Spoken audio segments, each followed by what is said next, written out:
Uh, this is something I really just need after watching Scooby-Doo and the Goblin King. Scooby-Doo and the Samurai Sword is definitely a step up from Goblin King, but it's also not the best. It's perfectly fine. That's what I'll say. Um, I really love the Japanese lore or the lore behind the Black Samurai. I think. Uh, Taking another trip to Letterboxd. Hold on.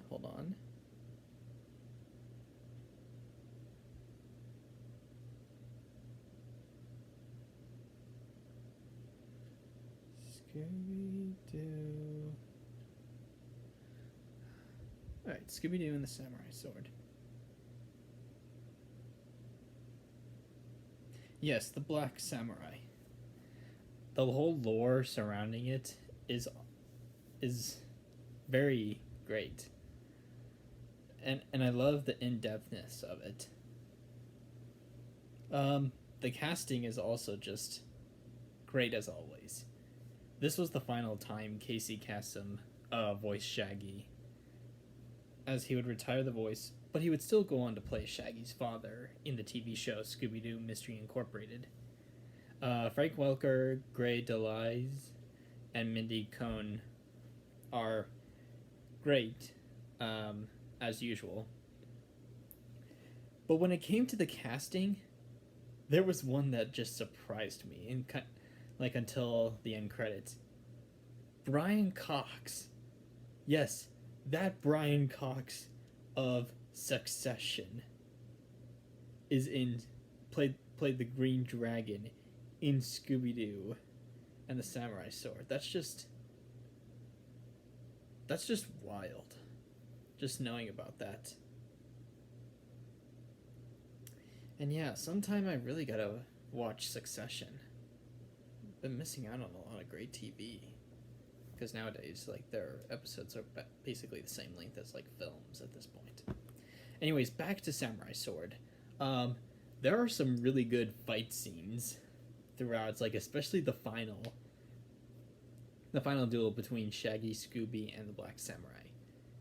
And something else important that this battle illustrates that I'll dive into more when I talk about Scooby-Doo Legend of the Phantosaur is how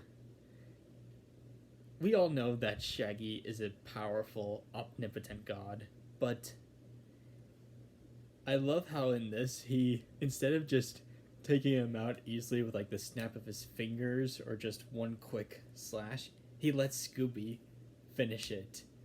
Like he realizes he's way too powerful to finish him, so he gives the W to Scooby for this one. I'll have to dive more into that whenever we get to Legend of the Phantosaur, as I said. The chase scenes are also really good. They brought back the musical chases. I'd say the weakest one is one where Shaggy and Scooby are being chased by the ninjas with the jetpack, because I don't know, it's just the song. I mean, it had a good rhythm, but the lyrics combined with like casual conversations, I don't know. I'm not too familiar with like Japanese culture. I guess that's how their songs are. Um, any of my Japanese viewers, comment below like if this if this is like normal. I don't know. How you do the samurai and the chase in the cave are really great. Same thing with the oh, and also the Shaggy and Scooby riding on lava. Uh, I also love some of the lighting that they do in here, like like with their, like whenever the background gets more orange, or whenever the cave gets dark. There's this kind of, like you're seeing right now, this turquoise color. I love it whenever you get to see different color palettes for the characters. They also have brought back their jackets. Well, not really. I mean, they wore different jackets in Loch Ness Monster, and they wear different ones here. But like, they brought back wearing like jackets, so that's just something to mention. Yeah, I think. Oh, and the animation's also really good. Uh, I guess Fred, Daphne, and Velma add a bit more to the story than here, whereas in Goblin King they didn't really add anything. But other than that, I just can't think of anything else to say about Scooby-Doo and the Samurai Sword. I mean, it's a perfectly fine film. Certainly, thankfully, this wasn't an infuriating experience or anything. But at the same time, it's another Scooby-Doo movie. There are definitely plenty of better ones out here, but thankfully, this one's just in the middle.